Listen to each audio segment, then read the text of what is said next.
Hey there, I'm Rick, but my buddies call me Head. I work as a broadcast engineer at WBDK, a local CBS station in Atlanta, Georgia.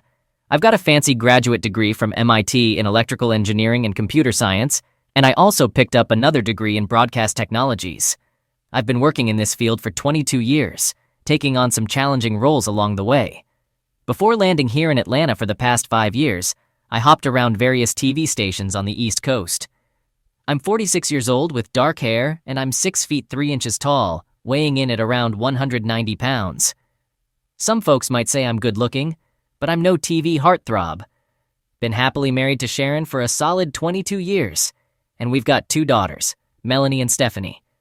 Melanie's already tied the knot, and Stephanie's just about to graduate from college. Sharon stands at about 5 feet 5 inches, doesn't weigh more than 135 pounds, and rocks long blonde hair. She's a real sweetheart, both inside and out. These days she's working as a secretary for our pastor, Reverend Bob Shelter, and she's been doing that job for the past 1.5 years. Now let me tell you about last Friday. I had some extra time for lunch and decided to surprise Sharon by taking her out. I parked at the church office's side entrance due to the rain, hoping to get closer to the door.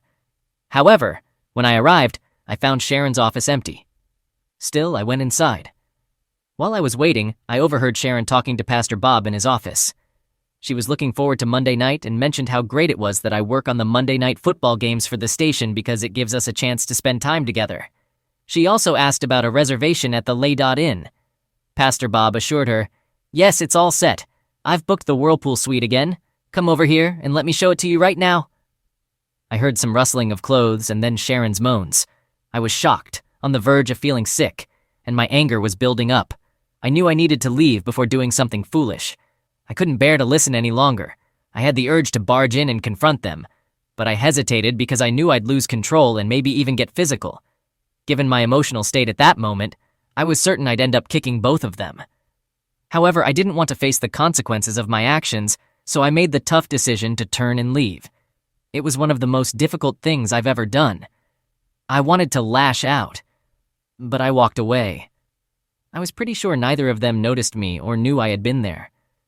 They had security cameras watching the main entrances of the church, but I had entered and exited through the side door without being spotted. I was so shaken that I realized I wouldn't be able to focus for the rest of the day. I called my workplace and explained that I wasn't feeling well, saying I needed to go home. I needed time to think about what had just happened, and being at home seemed like the best place to do that. Sharon wouldn't be home until after 4 p.m., giving me ample time to process everything. It became evident that Sharon was having an affair with Pastor Bob, and I decided that I couldn't continue to consider him my pastor. What I really needed to uncover was the full extent of their relationship, how long it had been going on, and what had led to it in the first place. I understand that some people prefer not to delve into these details because they believe they don't matter, but I'm not one of those people. I desperately wanted to understand why this had occurred in my seemingly wonderful marriage. A marriage that, in Sharon's eyes, apparently wasn't as wonderful as I thought. She wasn't the sweet person I had believed her to be, and I was determined to uncover the truth. I wasn't weak, and I was determined to get to the bottom of this situation, ensuring that both of them faced the consequences of their actions. Once I arrived home, I brewed a pot of coffee and went outside to sit on the patio, hoping the pleasant weather and fresh air would help me think clearly. I needed to make sense of everything that had happened. I won't deny that I shed a few tears that afternoon because I did. I understand I don't own Sharon or her body, but it deeply hurt me to think she'd been sexually involved with another man, or perhaps more, when she had promised herself to me on our wedding day. Some might not take those vows seriously, but I did, and I believed she did too. Such a situation makes you question your entire set of values and wonder if you've been foolish your whole life to believe in faithfulness and love, and all that comes with it. Regardless of what anyone says, the most damaging part of a cheating partner isn't just the physical act. It's the loss of trust in them and everything they say or do. It's like throughout your whole marriage you thought they had your back, but now you realize they don't, leaving you feeling exposed and scared. Despite being 6 feet 3 inches tall and weighing 190 pounds, I felt vulnerable and frightened. It underscores how a cheating spouse can affect a person's emotional well-being.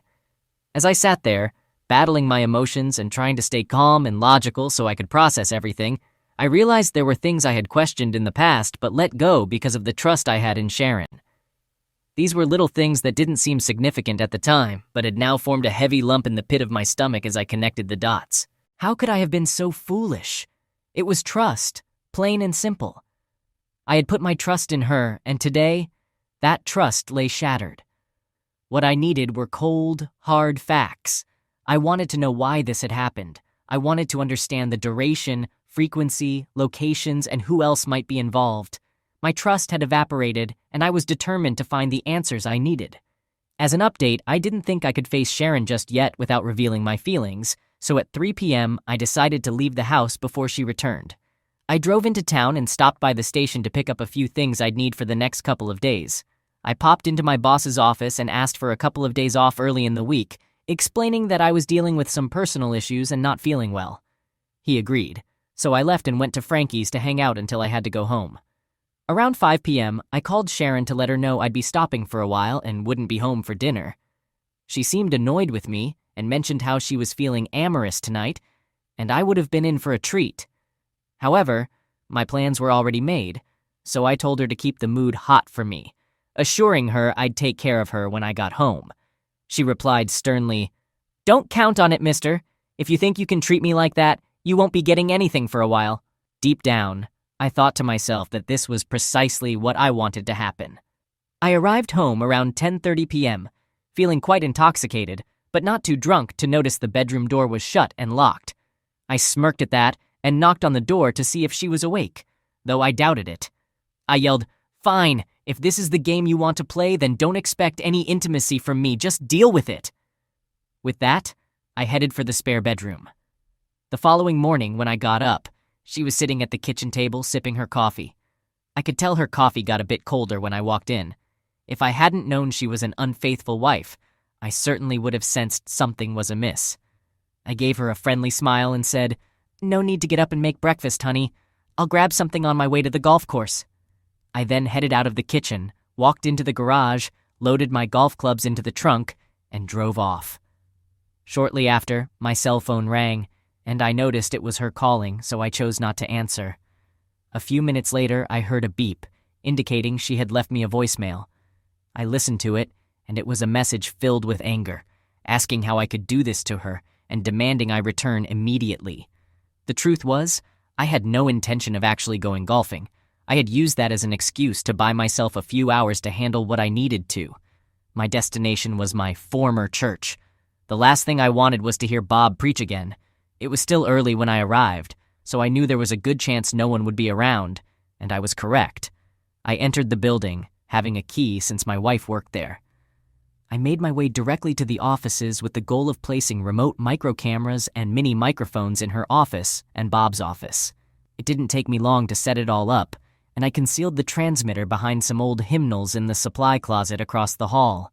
I had the receiver in my trunk, and I wired it into my car's electrical system. This way, I could monitor their conversations and activities whenever they were in their offices. While I didn't expect them to do much at the church, I was confident that I would gather valuable information by watching and listening to them for a few days. Once I was sure everything was functioning correctly, I snooped through her desk but found nothing of significance. However, I did notice a large asterisk on her calendar for Monday, which aligned with what I had overheard on Friday. I would be prepared for whatever might happen on that day. Next, I entered Bob's office and conducted my search there. I didn't have much luck finding anything incriminating, but just when I thought I was out of options, inspiration struck. It was ironic, considering I was in a church, but I had a thought. I decided to check the filing cabinets for church expense receipts. Lo and behold, I stumbled upon a file containing several receipts from the La Dot Inn in Roswell. Some were from the end of 2019, and a couple were from the spring of 2020. Realizing I was pushing my luck by staying too long, I hastily made copies of the receipts to take with me. I then tidied everything up and made my exit. My next move was to head over to the golf course and park in my usual spot. I made my way to the clubhouse and gravitated towards the bar. I wanted to ensure that a few people there would remember my presence. I found a table in the back and ordered a Sprite, spending a couple of hours there. During that time, I scrutinized the receipts carefully and discovered that the two from late 2019 were both for Mondays, and the two from the spring of 2020 coincided precisely with dates when I had attended a conference at CBS headquarters in New York. What infuriated me the most was that Bob had the audacity to charge those motel rooms to the church, disguising them as conference room rentals for meetings. He was rendezvousing with my wife in a motel, and I had unknowingly footed the bill. While we had been contributing to the church, I decided that there would be no more donations from me. Their reckoning was drawing near, and all I needed was a bit more evidence to seal their fate. I was certain this affair had been ongoing for close to a year, if not longer, which aligned with the hints I had picked up on earlier. My hunch was that Bob had been involved with her even before she started working for him. She had a good job as a receptionist at the Telfor Corporation, but she eagerly accepted the opportunity to work for the church, saying, "Honey, it'll be so close to home, and I'll be working for the church. What could be better than that? Plus, the pay is almost as good as what I was making at Telfor. How can I pass this up?" It sounded great. Closer to home, church employment, and nearly the same pay.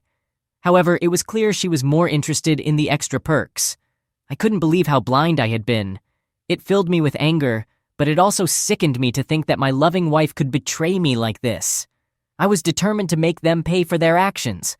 I decided it was time to do some investigating. I went out to my car and connected my iPod to the frequency of the receiver I had in the trunk.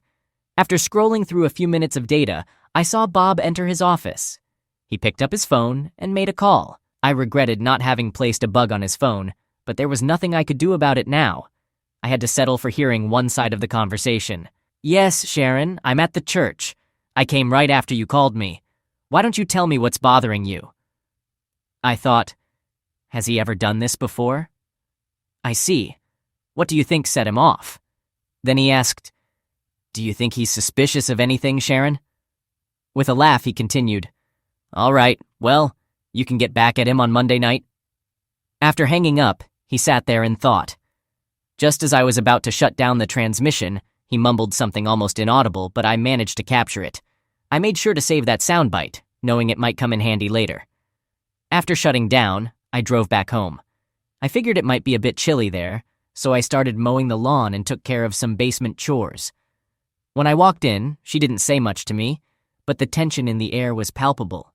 During dinner, I chose to ignore her, and she sat there, staring at me. Eventually, she tried to start a conversation by asking what had been bothering me lately and why I had been acting strangely. I responded by reminding her that she had locked me out of our bedroom the previous night and that I rarely went out with my friends.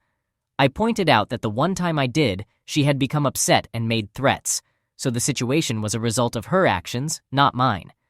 In frustration, she retorted with an expletive.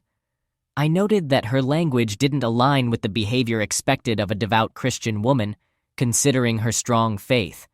Her reaction clearly displayed guilt on her face, and I couldn't understand how she thought I wouldn't notice.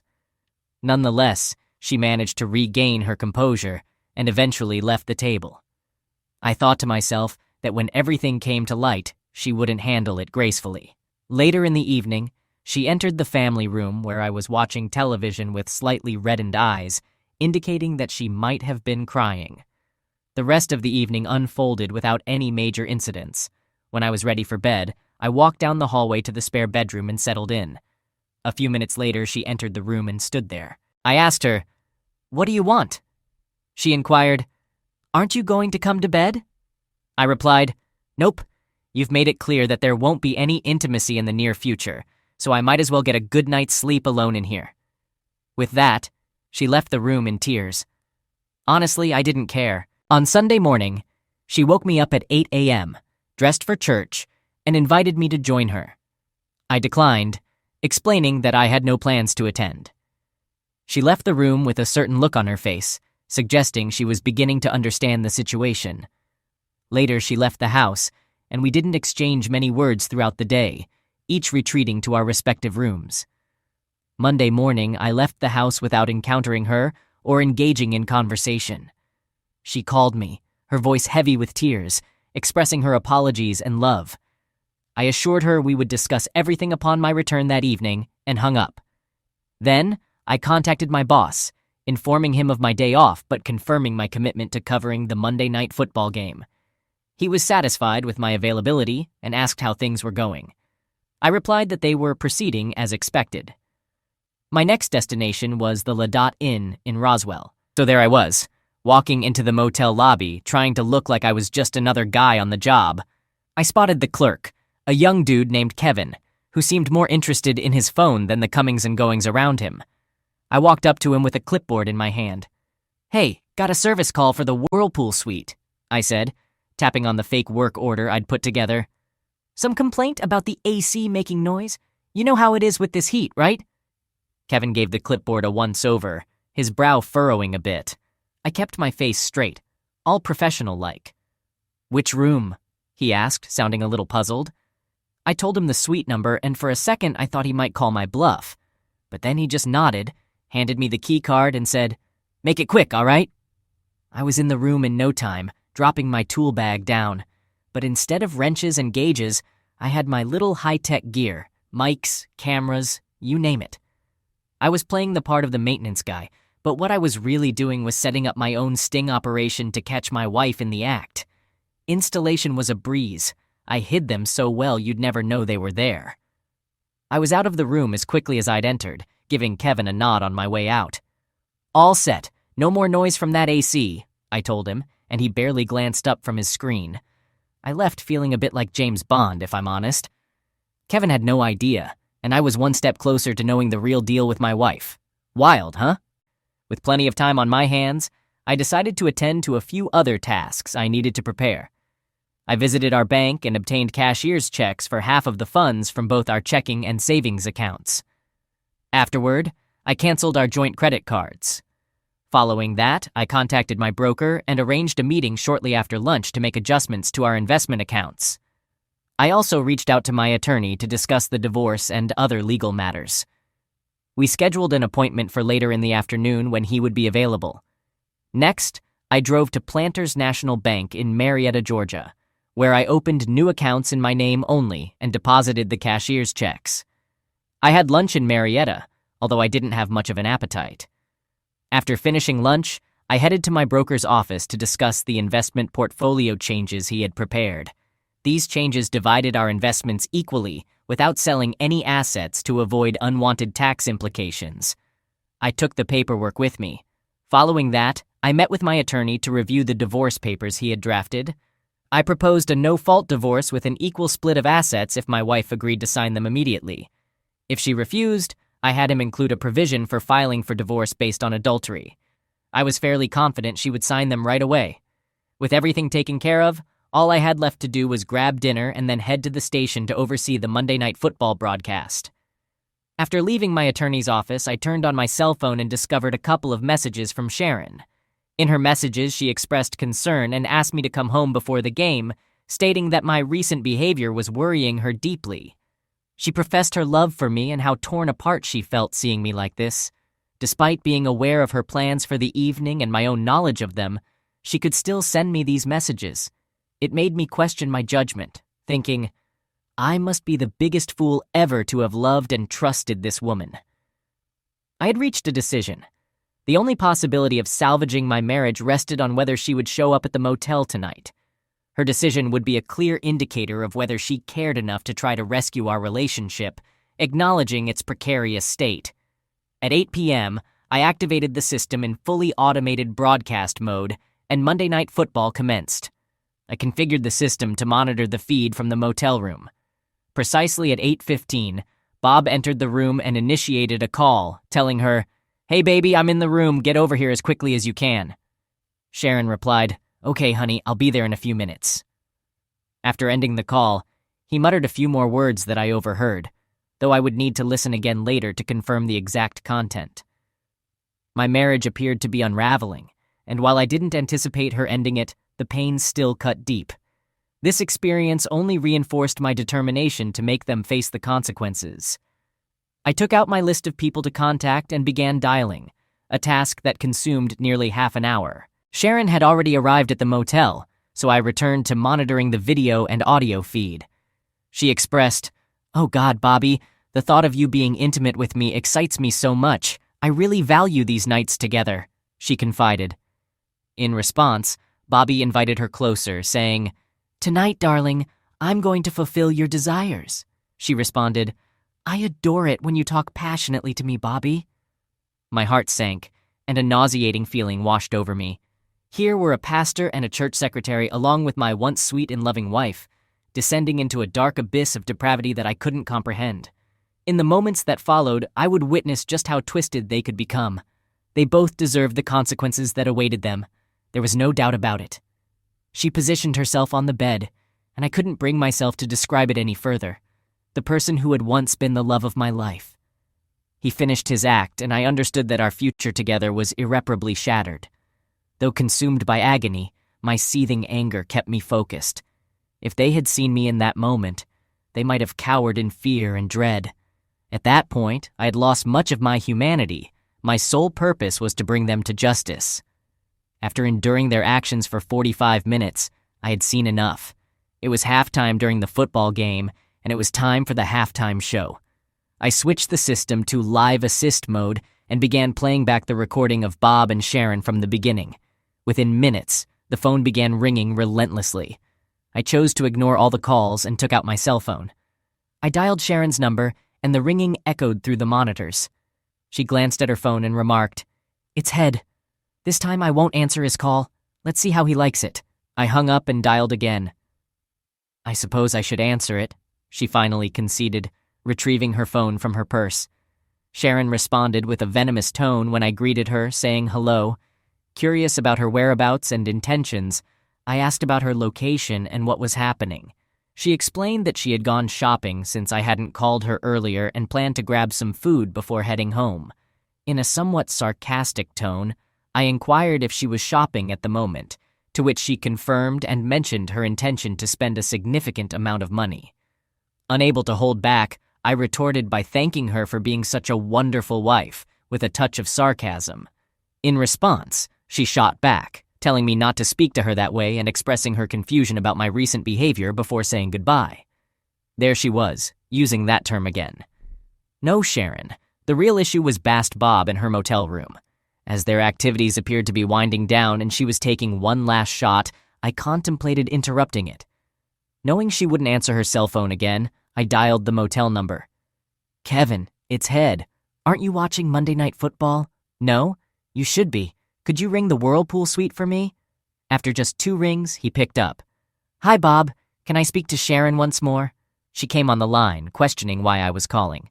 "Well, Sharon, it's like this. I know you've been unfaithful, and I'm well aware of your location and activities. I plan to file for divorce, and you'll find yourself without a place to stay. Bob might also face some consequences." Confused, she asked, "What are you talking about, Head? I can't make sense of your recent behavior. What's going on with you?" I simply replied, "Sharon, the charade is over. I suggest you turn on Monday Night Football and enjoy the halftime show. I'll see you later. Goodbye." I watched on the live monitor as she went to the TV and tuned in to MNF. "Oh my God, no!" she screamed as she watched the streaming video of herself and Bob engaged in their activities. Due to a time delay in the live feed, she witnessed a substantial portion of what the entire Atlanta area had already seen. Her response was limited to repeating, "Oh no," as she hastily got dressed and fled the room. Bob was equally frantic to leave, uttering curses all the while. "I will kick that son of a bish. I will kick him," he muttered, unaware that his muttered words could come back to haunt him. Once they had vacated the room, I promptly turned off the monitors and allowed the video stream to continue for 1 more minute. Then, I switched off the live assist mode and returned the system to its fully automated broadcast mode. I retrieved the tape and left the broadcast booth, knowing it might be my last visit to the building. I took a few personal items from my desk as well. I spent the rest of the night at Frankie's, and yes, my performance during halftime became the hot topic at the bar. After the game concluded, I hailed a cab and headed home. When I arrived, I found Sharon sitting alone in the darkened living room. The phone had been disconnected, and it was evident that she had been sobbing uncontrollably. Her tears didn't move me. As far as I was concerned, it was all over. She cried and asked, "How could you do this to me, Head? After all these years together, how could you?" I responded firmly, No, Sharon. The real question is, how could you do this to me? I'm drunk, and I'm going to bed. We can talk tomorrow. She remained motionless as I left the room and retreated to the spare bedroom. The next morning, I woke up with a nasty hangover, and she was still on the sofa with dark circles under her eyes. It appeared she hadn't slept at all, but again, I didn't care. She had brought this upon herself. I nonchalantly put the phone back on the hook, and it immediately began ringing. For the next hour and a half, I fielded calls from family members, including her parents, friends, church acquaintances, my now ex-boss, and both of my daughters. They were deeply upset by what they had witnessed, and nothing I said could console them. I understood that it was harsh for them to have seen what they did, but they were adults and would eventually move past it. I also received a call from Mrs. Bob, who inquired about whether I had kept a tape of the entire incident. I assured her I had a copy securely stored and would provide it to her if she needed it. It was evident that everyone I had called had watched the Monday Night Football halftime show, and they didn't hesitate to let me know. Some were angry due to its explicit content, while others, like Sharon's parents, considered my actions terrible for exposing her like that. However, most people were sympathetic and understood my perspective. It was a challenging ordeal, but it was the price I had to pay for my actions. Sharon remained seated, sobbing throughout the ordeal. Eventually, I left the phone off the hook once more and went to prepare some coffee. When I returned, I offered her a cup and handed her the divorce papers and investment documents she needed to sign. I stated, "Sharon, I'm filing for divorce. After discovering your infidelity and witnessing what I did last night, it's clear you've been cheating on me for at least a year or longer. There's no way I can continue in this marriage." I held up the papers. "These are the divorce documents, and if you read them, you'll see I'm requesting a no-fault divorce and proposing an equal division of our assets. To proceed with this, you must sign both the divorce agreement and the agreement for splitting our investments right now. There will be no negotiations or modifications to these documents. They are entirely fair to you," I explained. "I'll give you until 5 p.m. today to consult with an attorney and confirm that my offer is fair. At 5:01 p.m., the deal is off the table and I'll file for divorce on the grounds of adultery. I'll seek a property distribution based on both our individual contributions, with mine being significantly greater than yours, and our respective incomes. In essence, I'll go after everything I can. Let's be clear, this is the best deal you can get, so consider it seriously," I warned her. "And in the end, it would be unwise to contest a divorce based on adultery when the whole of Atlanta will know it's the truth. Everyone will know you've been unfaithful. This is what you wanted, as I overheard you tell Bob. Your wish has been granted, and now everyone knows it. Take the deal, Sharon." Desperately, she pleaded, "Head, I love you and I want to save our marriage. Can't we try to work this out?" I responded firmly, "That may be true, Sharon, but it doesn't matter. Love is irrelevant. I won't remain married to you. Our marriage ended when you chose him over me, and whether you believe it or not, that decision was made when you engaged in your affair with him. Now, I'd advise you to freshen up and consult with an attorney. Time is running out," I suggested.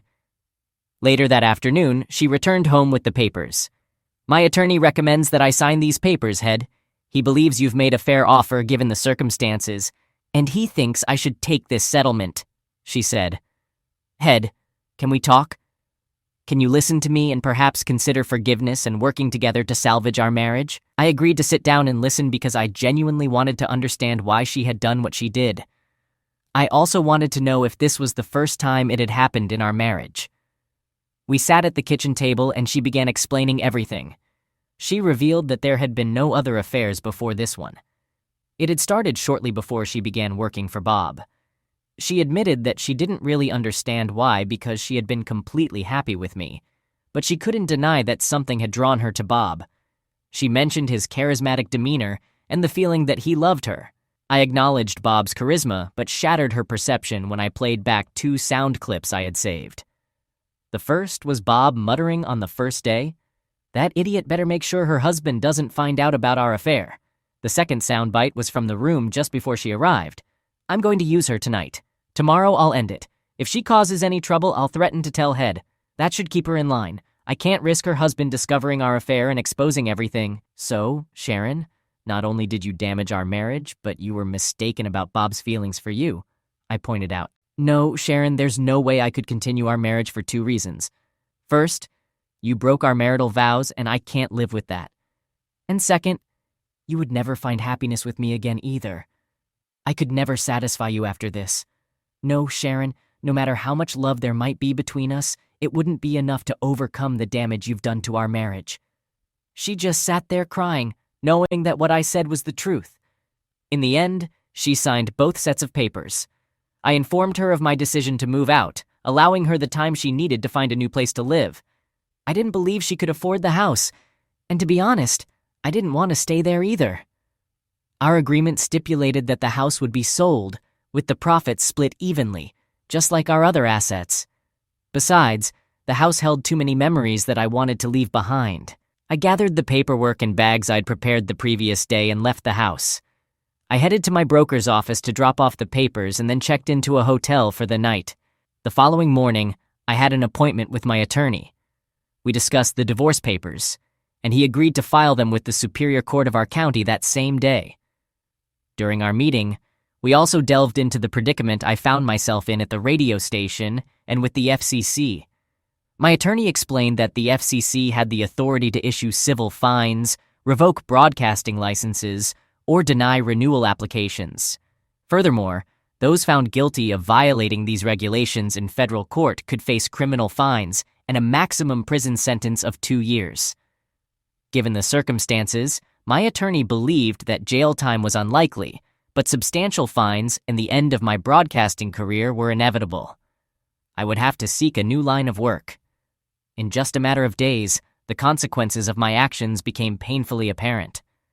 I was served with legal notices from the FCC and had to prepare for several days in court to defend myself. I won't bore you with the intricate details of the case, but suffice it to say that the fine imposed on me amounted to nearly a year's worth of my salary, depleting my savings account. Even worse, my broadcasting license was revoked, and I would be prohibited from working in my field for the next 2 years. However, there was a silver lining to this dark cloud. TT had watched Monday Night Football as well, and despite the illegality and vindictiveness of my actions, he showed me compassion. He offered me a job with responsibilities that complied with the FCC's restrictions. It seemed that he had experienced his own share of troubles in his recent divorce, particularly at the hands of Henry's daughter and Peter's sister, which may have softened his stance towards me. I suppose I did have one thing to thank HJ for in the end. Bob confronted me once at Frankie's. He seemed ready to throw a punch, but somehow I managed to hold one of his arms tightly. "Listen, Bob, I don't ever want to hear from you again. Is that clear?" I stated firmly. He grumbled, "Fine with me." I felt like giving him a final kick. "Bob, I possess an audio recording of you making threats against me. If I take that to the police, I believe I have every right to obtain a restraining order against you and possibly press assault charges. With the evidence on hand, you could end up serving time in prison. Is that what you want?" He shook his head in disagreement. As I delivered one more kick for emphasis, I added, "Well then, I suppose this will be our last interaction." He is no longer a pastor. He lost his job with the church, and the denomination revoked his license and nullified his ordination. The last I heard, he was working at a city travel agency. His wife divorced him on grounds of adultery, and she received a substantial settlement. I'm moving forward with my life. It's not perfect, but I'm finding ways to be happy. I've dated a few women over the past several months, but haven't gotten into a serious relationship. When the right woman comes along, I'll marry her. I know it's just a matter of time, and I'm willing to invest the time to find the right person for me. I occasionally run into Sharon. We both attended Stephanie's college graduation and the baptism of Melanie's first baby. I was polite, but I made it crystal clear that I had no interest in friendship or any kind of relationship with her. It was evident to me that she wasn't happy. I could see she was emotionally suffering from our breakup and regretted her actions. However, the issue was not her regret, but her betrayal of me and our marriage. If I were a different person, maybe I could have forgiven her, but my values are quite inflexible, and there wasn't much room for compromise. She will have to live the rest of her life with the knowledge that what she sacrificed for her affair with Bob was me and our life together. I was just an ordinary man who loved her deeply, but she chose to discard it all. Yes, she let go of me. Regrettably for her, she also forfeited any semblance of respectability, as anyone who witnessed her infamous performance during the Monday Night Football halftime show knows that she is an unfaithful wife. Rumors suggest that she receives numerous date offers. To her credit, she has declined them all. It's not a very fulfilling way to live life, but I didn't do this to her. She brought it upon herself.